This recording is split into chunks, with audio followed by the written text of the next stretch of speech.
நான் ஒரு வாரத்தில் அவர்கள் இணைந்து விடுவார்கள் அப்படின்னு நான் சொல்லலை. ஒரு வாரத்தில் இன்னும் கூட்டணி கட்சிகள் வந்து சேரும் அப்படின்னு நான் சொல்லியிருந்தேன். நேற்று தான் நான் சொல்லியிருந்தேன். இன்னைக்கு ஒரு நாள் தான் ஆகிருக்கு, இன்னும் 7 நாள் இருக்கு.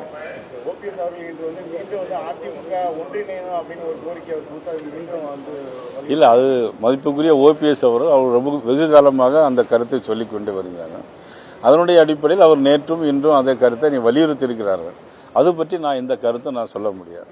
இப்போ என்னுடைய பாரதிய ஜனதா கட்சியில் ஏதாவது கருத்து சொல்ல வேண்டும் என்று சொன்னால் நான் சொல்லலாம்.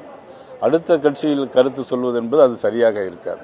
நேற்று மகளிர் தின மாநாட்டில் கூட கனிமொழி அவர்கள் பேசும்பொழுது நீங்க டபுள் இன்ஜின் சொன்னது மக்கள் இன்ஜின் அப்படின்னு பேசியிருக்காங்க.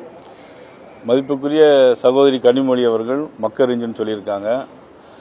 அவருடைய அண்ணன் தமிழ்நாட்டினுடைய முதலமைச்சர் மதிப்புக்குரிய ஸ்டாலின் அவர்கள் டப்பா இன்ஜின் அப்படின்னு சொல்லியிருக்கிறாங்க.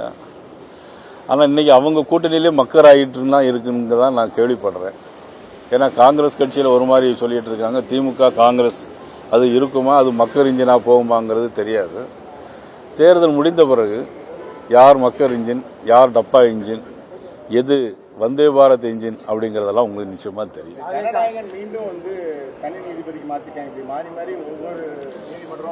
இல்லை, அது பற்றி நான் கருத்து சொல்ல முடியாது. ஏன்னா பராசக்தி படம் வந்தது உங்களுக்கு எல்லாம் தெரியும்.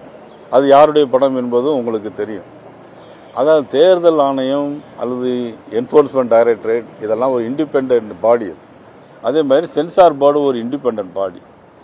அந்த படம் பார்த்தவங்களுக்கு மட்டும்தான் தெரியும் ஏன் கட் பண்ணியிருக்காங்கன்னு. பராசக்தியை ரிலீஸ் பண்ண அதுக்கு ஒருத்தரும் சொல்ல மாட்டேங்கிறீங்க. ஆனால் ஜனநாயகம் வந்திருக்குன்னா அதுக்கு மட்டும் ஒரு பெரிய விளம்பரத்தை தேடிட்டு இருக்கீங்க. எதுக்கு அப்படிங்கிறது எங்களுக்கு தெரியல. தமிழக வெற்றி கழகம் ஆட்சி அமைச்சா ஊழலற்ற ஆட்சியை கொடுக்கணும்.